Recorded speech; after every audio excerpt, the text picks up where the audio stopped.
Ibu, bapak-bapak, sahur, waktu sudah menunjukkan jam 3:30. Sahur, bapak-bapak, ibu-ibu, sahur, ya ke ihlam, ya ke tengok ihlam, ya engkau ke ihlam, ya ke tengok ihlam, sahur, ke ihlam, sahur, ibu-ibu, siapkan nasi.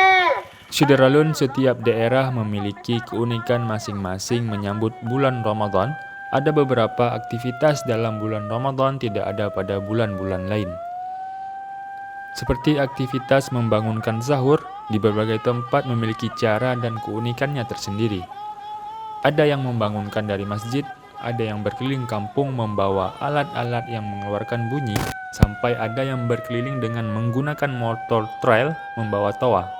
Kegiatan ini dilakukan oleh Rahmat Maulizar, pekerja sosial. Ia berkeliling desa Suaribe dan sekitarnya untuk membantu warga agar bangun sahur lebih cepat.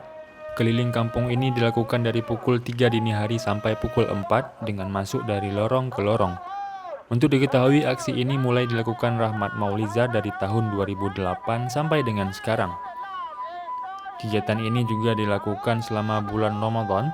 Aksi ini membantu kaum ibu-ibu mempersiapkan makanan sahur untuk keluarga. Siapkan sahurnya. Alhamdulillah, ini aksi bangunkan sahur untuk warga di tempat saya tinggal. Ini aksi saya lakukan ini untuk membangunkan warga untuk bisa bersahur tepat waktu.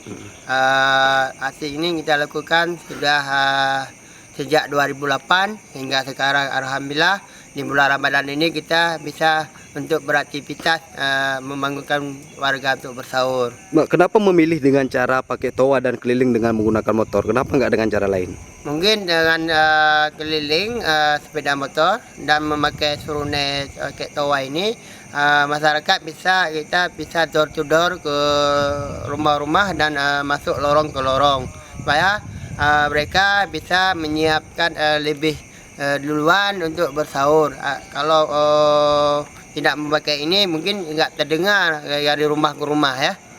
Dengan saya berkeliling di kampung saya di Suaribe itu, ibu-ibu di Suaribe itu sangat senang dengan saya berkeliling untuk membangunkan bersahur. Dan ini menjadi ikon di Suaribe, ibu-ibu kalau sudah bulan Ramadan tiba. Cerita Rahmat, tahun-tahun sebelumnya beberapa hari ia tidak melakukan aktivitas membangunkan sahur, sehingga warga datang ke rumah Rahmat karena mengira dirinya sakit. Sebut pekerja sosial Smile Train ini, kegiatan ini dilakukan dengan meniatkan pahalanya kepada ibunda yang telah meninggal dunia pada tahun 2004 silam. Dari Aceh Barat, Syederalun Rahmat Maulizar melaporkan untuk Serambi On TV.